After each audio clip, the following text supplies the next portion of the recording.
Invitation to MCC. It's the first time that the US Vice President is coming to Hungary, that you are here, and you are immediately at MCC on stage with a conversation with us. Of course, as you know, MCC is an institution where we have more than 8,000 students in 30 centers all across the countries and in the neighboring countries.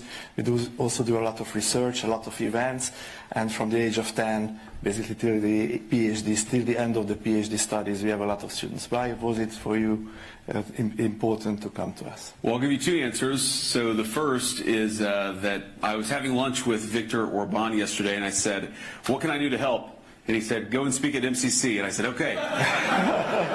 Teach me ever to ask that question again.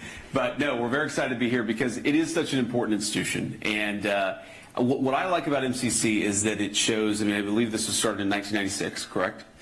And what I like is that educational institutions, there's this attitude that certain people have that they should be completely distinct from all democratic influence, from the sovereign will of the people. The idea that the university or the educational institutions stand completely apart and should just basically be able to receive unlimited funding from the taxpayer, even though they don't support the civilization that they were founded on, should receive unlimited resources and unlimited public support, even when they go at the very people that they ask that support from. And I think that what you guys are showing is that academic institutions are part of the civilization that gives birth to them. They're part of the people who actually fund and resource these places. And so what you guys have shown is that you can actually have a university that's committed to excellence, an academic institution, I should say, that's committed to excellence, where students from all walks of life, as you told me backstage, from very young students all the way up to PhD students, can come together, discuss ideas, debate ideas, have a free exchange and open debate amongst yourselves, but also be fundamentally committed to the values that actually make it possible for all of us to live in these great societies together. So much of the academy has tried to destroy the foundations of Western civilization. You can actually have an institution that tries to build up the foundations of Western civilization, that corrects what needs to be corrected, that changes what needs to be changed, but is fundamentally committed to the project that we want to have open debate. We want to have freedom of religion. We want people to walk down the street in public safety. We want borders. We want the type of economies that provide good lives and good wages to our people. Foundationally, it's kind of crazy that so many Western academic institutions are not committed to any of these values and yet expect public support. You guys stand in defiance of that, so I thought it'd be fun to come and spend a morning with you. Thank you.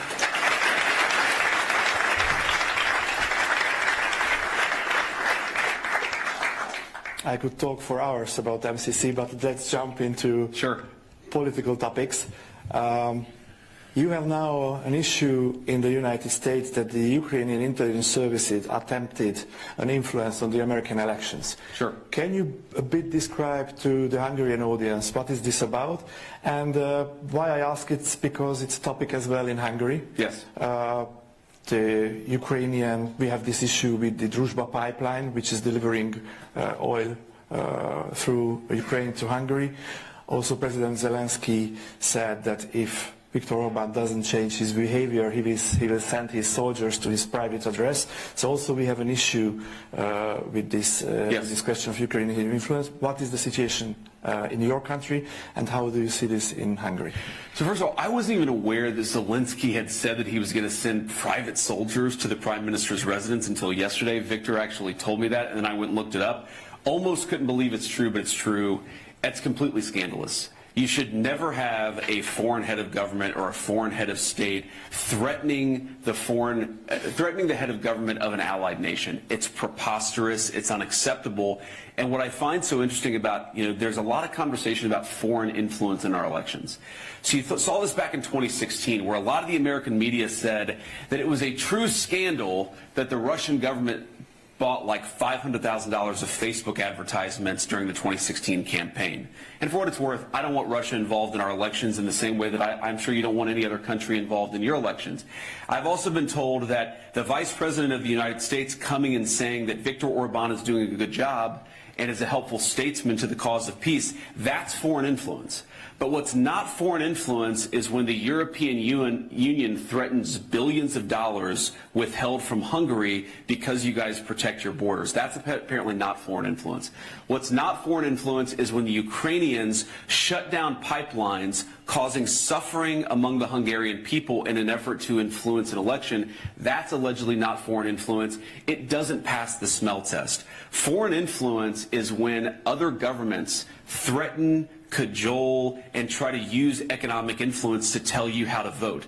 And that, to the Hungarian people, whether you like Viktor Orban or not, whether you agree with this or that policy, that is fundamentally an assault on your sovereignty. You know what I have never done, even though we have, of course, a lot of economic power in the United States of America. We are the economic and military superpower of the world. We have never threatened Hungary, saying, if you don't vote for Viktor Orban, you're not going to get this and this. We would never do that because we respect the Hungarian people enough to respect their sovereignty.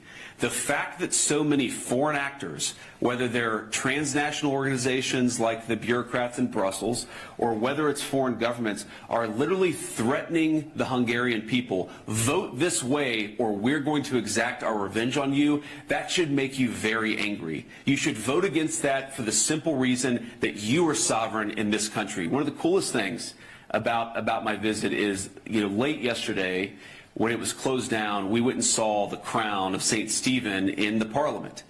And I love the symbolism of this, of course, because it's one of the oldest, maybe the oldest surviving crown that exists in Western civilization, but it's there at the center of the parliamentary building. What does that mean? That means that sovereignty rests with the Hungarian people. The people are sovereign in Hungary. But for that to be true, the Hungarian people have to reject these foreign influence operations, vote for who they want to be their leader, reject the Brussels bureaucrats.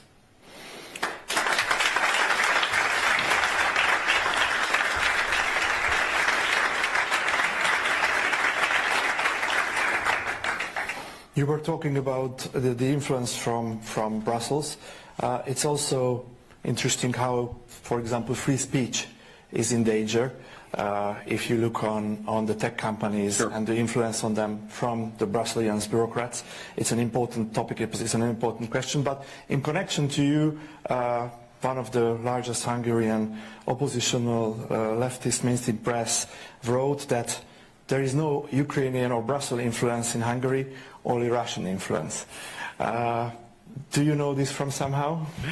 I had not seen that observation, but again, I find it darkly ironic that people are accusing me of engaging in some kind of foreign influence. All that we're saying is that Viktor Orban, he does a good job, because he does. He's a very, very important partner for peace with the American government, because he is. I hate to say this, because they're obviously much bigger economies, much more populous countries in Europe, but most of the European political capitals have not been nearly as helpful to the cause of peace between Russia and Ukraine as Viktor Orban has. And it's not because, by the way, I've sat in private meetings with Viktor where he has very, very capably summed up the Ukrainian position, where he said, this is what the Ukrainians care about, this is what the Russians care about, because if you want to make peace, you have to understand what the two parties to the conflict actually think. It's not a betrayal to try to understand where both the Russians and the Ukrainians are coming from. It's a necessary component to achieving a peaceful settlement. That's not Russian influence, that's a desire for peace. This is not American influence. Do you know how much, again, I would never do this, but you know how easy it would be for the United States to threaten Hungary economically in the same way the EU has? We would never do that because we respect our friends enough to respect their democratic will. What's going on in the EU, what's going on in Brussels, what's going on with some of these foreign influence operations, I'm telling you, it is a scandal. It's the reason why I'm here. This is unprecedented. It's unprecedented for an American vice president to come the week before an election. The reason why we're doing it is because we thought there was so much garbage happening against Viktor in this election that we had to show that there are actually a lot of people and a lot of friends across the world who recognize that Viktor and his government are doing a good job and they're important partners for peace. That's why we're here, but ultimately the Hungarian people